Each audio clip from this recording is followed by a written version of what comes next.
সঞ্চালিকাকে অনেক ধন্যবাদ তার মিষ্টি মিষ্টি কথা বলার জন্য। আমি ধন্যবাদ জানাচ্ছি সৌরভকে এবং যোগীরাজকে এবং তাদের আমন্ত্রণে, আমাদের আমন্ত্রণে আপনারা সকলেই যারা এই মেন স্টেডিয়ামে আছেন এবং সেকেন্ড ফ্লোরেও আমি দেখা করে এসেছি, ফুল প্যাকটা আছে সমস্ত চিকিৎসকবৃন্দ, থার্ড ফ্লোরেও কিছু আছে। আমি তাদের সকলকেই আমার আন্তরিক শুভেচ্ছা, অভিনন্দন, ভালোবাসা এবং গভীর শ্রদ্ধা জানাচ্ছি। আমি প্রথমেই বলি, আমার যে বোনটি মারা গিয়েছে সেই শোকসন্তপ্ত পরিবারকে আমি আমার সমবেদনা জানাই এবং আমরা নিশ্চয়ই তার ব্যাপারে উপযুক্ত শাস্তি দাবি করি। আপনারা নিজেও জানেন, আমি নিজেও রাস্তায় হেঁটেছি এর জন্য, এবং আমাদের সরকার একটা অপরাজিতা বিলও করেছে, পাশ করেছে, সেটা পড়ে আসি। এইসব ঘটনা যাতে না ঘটতে পারে আমি আমার ভাইদের ওপর দায়িত্ব দিচ্ছি। আপনারা আমাদের বোনেদের রক্ষা করুন, আপনারাই পারেন। আজকাল তো ছেলেদের মেয়েদের মধ্যে কোনো প্রভেদ নেই। ছেলেরা মেয়েরা এত বন্ধুত্বপূর্ণ সমাবেশে তারা বন্ধুর মতো আচরণ করেন, ব্যবহার করেন, একসাথে থাকেন, একসাথে খান দান, একসাথে প্র্যাকটিস করেন, তাদের বাদ দিয়ে কোনো কিছু হয় না।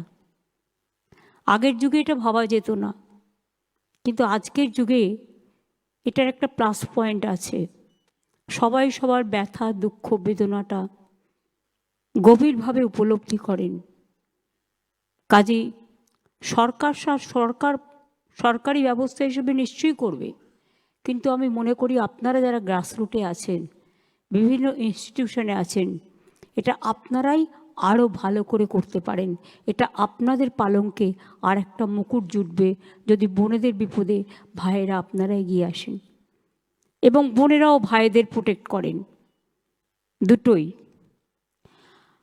আজকের যে সভা তারা অর্গানাইজ করেছেন সৌরভ যোগীরা মিলে, আমাদের গ্রিভ্যান্সেস সেল, রিড্রেসাল গ্রিভ্যান্সেস সেল, তারা অনেক জেলায় জেলায়ও ঘুরেছেন এবং তারা রীতিমতো চিফ সেক্রেটারি মনোজ পন্থ এখানে আছেন, হোম সেক্রেটারি আমাদের নন্দিনী আছে, হেলথ সেক্রেটারি আমাদের নারায়ণও আছে, ডিজি পুলিশ রাজীব কুমার আছেন এবং কলকাতা পুলিশ কমিশনার মনোজ ভার্মাও আছেন, সাথে আরও অনেক অফিসাররাও আছেন। আমি আপনাদের সকলকে, জুনিয়র সিনিয়র সকল চিকিৎসকদের, আমি আপনাদের সরকারি বেসরকারি যারা উপস্থিত হয়েছেন আপনাদের সকলকে অনেক অভিনন্দন জানাচ্ছি। স্বাস্থ্যের আর এক নাম সেবা, তার কারণ যখন মানুষ বিপদে পড়ে তখন আপনাদের কাছেই ছুটে যান, আর্তনাদ করেন, পরিবার পরিজন অপেক্ষা করেন। আপনাদের একটু ভালোবাসার ছোঁয়া পেলে তারা অনেকটাই নিজেদের ধন্য মনে করে। হয়তো সব কেস বাঁচানো সম্ভব নয়, কিন্তু যদি একটু ভালো ব্যবহার পায়, একটু ভালো চিকিৎসা পায়, অন্তত দেখে চিকিৎসকরা চেষ্টা করেছেন, তাতেই তারা কিন্তু অনেকটা খুশি হয়ে যান। আর একজন চিকিৎসক যখন একজন রোগীকে সেবা করে ভালো করে দেয়, সে যখন বাড়িতে ফিরে যায় সে নিজেকে খুব গর্ব অনুভব করে এবং তার পরিবার তাদের অনেক আশীর্বাদ দেয়, সমাজও দেয়। আমি মনে করি মানুষের কাছে আপনাদের জীবনের প্রভাব অত্যন্ত গরিব। I salute to all of you and your family members and your fraternity. আমার মনে হয় চিকিৎসক মানে সেবা, নিষ্ঠা, জ্ঞান, দক্ষতা, উদারতা, মানবতা, সংবেদনশীলতা, সমবেদনা এবং ধৈর্য। আজকের দিনে অনেক সোশ্যাল নেটওয়ার্কে হাজারটা ভালো কাজ করুন, বেরোবে না। একটা খারাপ কাজ হলে সেটা নিয়ে এমনভাবে সেটাকে প্রচার করা হয় যেন স্বাস্থ্য সমাজে কেউই কাজ করছে না, কোনো চিকিৎসকই পরিষেবা দিচ্ছে না, এইরকম একটা ব্যাপারও করে ফেলা হয়। এটা ঠিক নয়। আমি বামফ্রন্ট সরকারের আমলে দেখেছি তারা চিকিৎসা ব্যবস্থাটাকে অবহেলা করতেন। আমি কেন বলছি তার প্রমাণ হচ্ছে, একজন রাজ্যমন্ত্রী স্বাস্থ্য দপ্তর চালাতেন, তার কিছুই করার ছিল না, কোনো রকম চলতো টিমটিমিয়ে স্বাস্থ্য ব্যবস্থা। আমি কেন নিজের কাছে স্বাস্থ্য দপ্তর রেখেছিলাম তার একটাই কারণ, এই যে স্বাস্থ্য বিভাগে উন্নয়ন, এই উন্নয়ন কখনোই একটা রাজ্যমন্ত্রীর পক্ষে করা সম্ভব নয়, এবং এটা একটা ভাস্ট এরিয়া, টোটালটা নজর রাখা, টোটালটা দেখা। এবং আপনারা নিজেও জানেন আজকাল কত ফেক ভিডিও যেমন বেরিয়েছে, ফেক মেডিসিনও বেরিয়েছে, নানা রকম লোভ এত বেড়ে গেছে, একটা ভালো কাজকে খারাপ করে দিতে 1 সেকেন্ড লাগে। অপপ্রচারটা এত বেশি আজকের দিনে হয়। আগে তো সোশ্যাল নেটওয়ার্কটা ছিল না। সোশ্যাল নেটওয়ার্কের প্লাস দিকটাও যেমন আছে, মাইনাস দিকটাও আছে। কাজেই এটা সামলানো, যদি ডক্টরস কমিউনিটি এক হয়, রাজনীতির ঊর্ধ্বে ওঠে। কারণ আপনাদের রাজনীতি নেই, আপনাদের রং রাজনীতির রং নয়, আপনাদের রং একটাই, সে রংটা হচ্ছে মানবতার এবং সেবার। এবং আমরা মনে করি আমরা আসার পর আপনারা ছিলেন বলেই, এটা আপনাদের কৃতিত্ব, আমার নয়, আমাদের নয়। বিনামূল্যে রোগ নির্ণয়, চিকিৎসা, সরকারি হাসপাতালে বিনা পয়সায় চিকিৎসার ব্যবস্থা করা হয়েছে। আমি প্রথমে সেই ভাবছিলাম, আগে যেতাম পিজি হসপিটালে, ছোট্ট ছোট্ট গেট, একটা দুর্ঘটনা ঘটে গেলে বেরোবার জায়গা পর্যন্ত নেই। আমি শম্ভুনাথ হসপিটালে গিয়েও দেখেছি তাই, মেডিকেল কলেজে গিয়েও দেখেছি তাই, অনেক জায়গায় গিয়ে এই অভিজ্ঞতা আমার হয়েছে। তখনই সঙ্গে সঙ্গে আমরা সিদ্ধান্ত নিই, হাসপাতালের গেটগুলো আগে বড় করো, হসপিটালগুলো রং করো, হসপিটালগুলো নাইট শেল্টার করো। এগুলো করার প্রয়োজন আছে, কারণ আমরা সবাই জানি আগে দৃষ্টি সুন্দরী, তারপরে গুণ বিচারী। অর্থাৎ আগে দেখতে হবে আপনাকে, যেটা আমি বলছিলাম ব্যবহার সুন্দরী, তারপরে গুণ বিচারী, অটোমেটিক। বিশ্বাস করুন, একটা ছোট্ট ঘটনা আপনাদের বলছি। মণিময় এখানে আছে, আমি দেখছি, মুকুলবাবুরাও আছেন, অনেকেই আছেন আমার পরিচিত।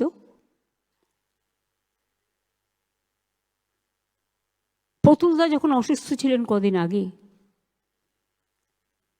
সিনিয়র ডাক্তাররাও আছেন যারা তার ট্রিটমেন্ট করেছেন, তারা তাদের সাধ্যমতো চেষ্টা করেছেন। তিনি 2 দিন রেসপন্ড করছিলেন না, কারোর সাথে কথা বলেননি। আমি জেনারেলি আইসিইউ আইটিইউগুলো অ্যাভয়েড করি, কারণ ওই অবস্থায় দেখতে আমার ভালো লাগে না। আমি মৃতদেহের কাছে কম যাই, কারণ আমি মনে করি আমার জীবন্ত মুখটাই বেঁচে থাকুক, মৃত্যুর মুখটা নয়।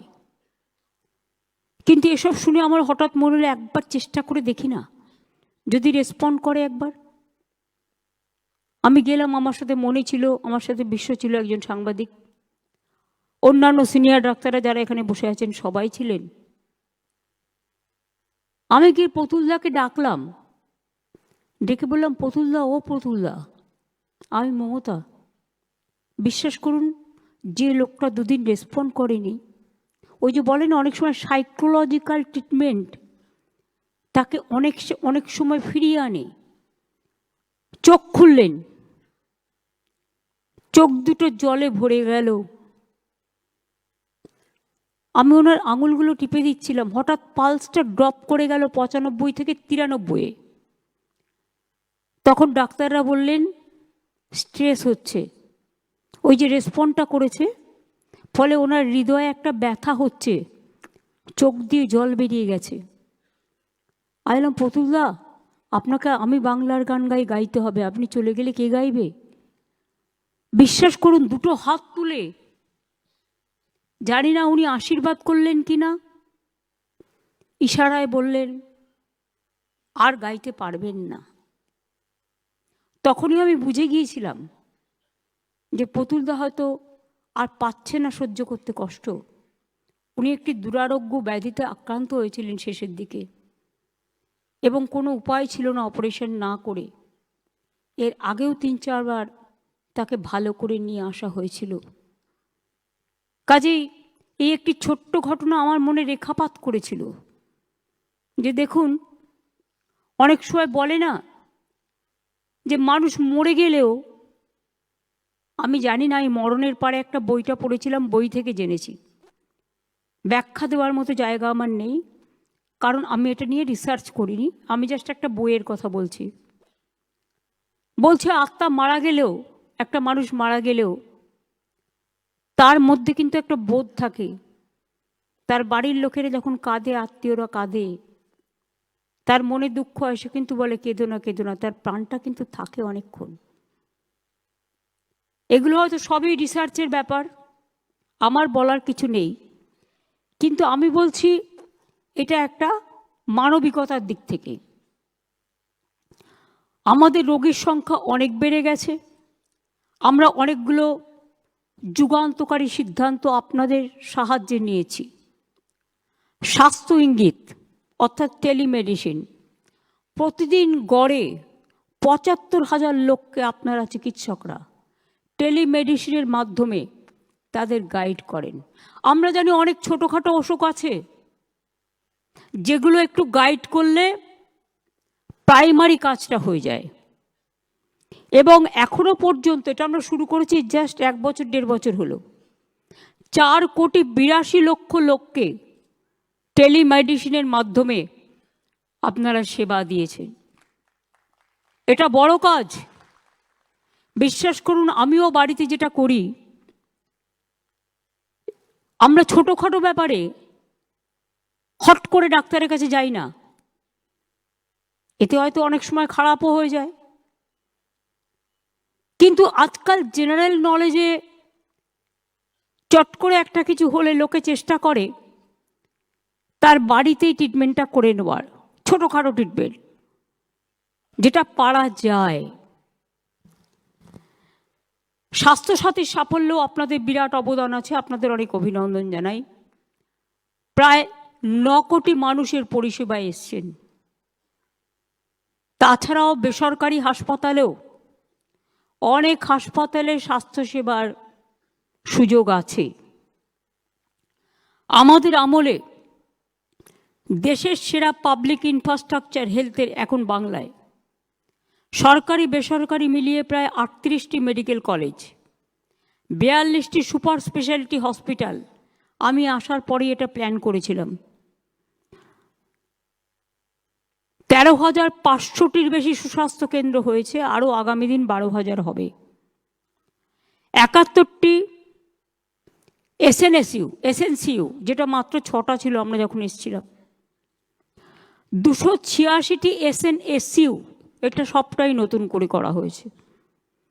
76টি সিসিইউ, গ্রামে আগে জেলায় জেলায় এসডি মানে সাব ডিভিশনে বা ডিস্ট্রিক্ট হসপিটালে ছিল না। 286টি, এই 76টি সিসিইউ, 3টি এইচডিইউ, 14টি মাদার অ্যান্ড চাইল্ড হাব, 13টি mother and waiting hut, cord blood bank, human milk bank, সবগুলোই করা হয়েছে। এবং সরকারি হাসপাতালে প্রায় 40,000 বেড ইতিমধ্যেই বেড়েছে, কিন্তু আরও প্রয়োজন হয়। যখন কোভিড হয়েছে, সরকারের সাথে সাথে বেসরকারি হাসপাতালগুলোও আমাদের সাহায্য করেছে, কিন্তু সেই সময়কার ডাক্তারদের যে অবদান, সিস্টারদের যে অবদান, আমরা সেটা কখনো অস্বীকার করতে পারিনি। এবং আপনারা জানেন, আপনাদের সাথে কাঁধে কাঁধ মিলিয়ে কোভিডে প্রতিটি দিন আমি রাস্তায় বেরোতাম। আমাকে অনেকে বলতো, তুমি রাস্তায় কেন যাচ্ছ? আমি গিয়ে গিয়ে রাস্তার মোড়ে মোড়ে মাইক নিয়ে বলতাম, আপনারা প্লিজ ঘরে যান, আপনারা বেরোবেন না, মেশামেশি বন্ধ করুন, বাড়ি থেকে অর্ডার করুন। যার বাড়িতে কেউ নেই পুলিশ গিয়ে খাবার দিয়ে আসতো। অনেক চিকিৎসক সেই সময় মারা গেছেন, অনেক পুলিশ কর্মী মারা গেছেন, অনেক সরকারি কর্মী মারা গেছেন। আমার নিজের ভাইও মারা গেছে কোভিডে। আমার নিজের একজন বিশ্বস্ত সৈনিক আমার অফিসে চাকরি কাজ করতেন দীর্ঘদিন, 40 বছর, তিনিও মারা গেছেন। কাজে কোভিড কিন্তু আমাদের সব পরিবারকেই আক্রান্ত করে গেছে, সে দুঃখ আমরা ভুলতে পারি না। আমাদের আমলে নতুন করে, আপনারা জানেন তো, ডাক্তারের কোটা না দিলে আমরা করতে পারি না। প্রাইভেট হসপিটালগুলো সেজন্য বাড়ানো হয়েছে। 14,000 সরকারি ডাক্তার আমরা নতুন করে বাড়িয়েছি। 25,000-এর বেশি নার্স বাড়ানো হয়েছে। প্যারামেডিক্যাল স্টাফও 5,000 নিয়োগ করেছে। আরও ডাক্তার নার্স থাকলে হয়তো ভালো হতো। এই ইনফ্রাস্ট্রাকচারের ফলে রোগীর সংখ্যাও বেড়ে গেছে।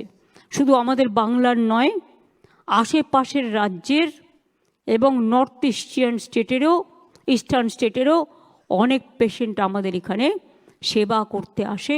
এটা একটা বিরাট প্রেশার।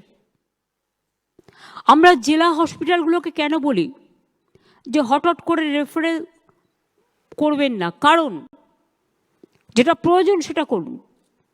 কারণ কলকাতায় সামলানোটা ভীষণ হেডেক হয়ে যায়। এবং আমি এখনও বলছি যে আগের আমলে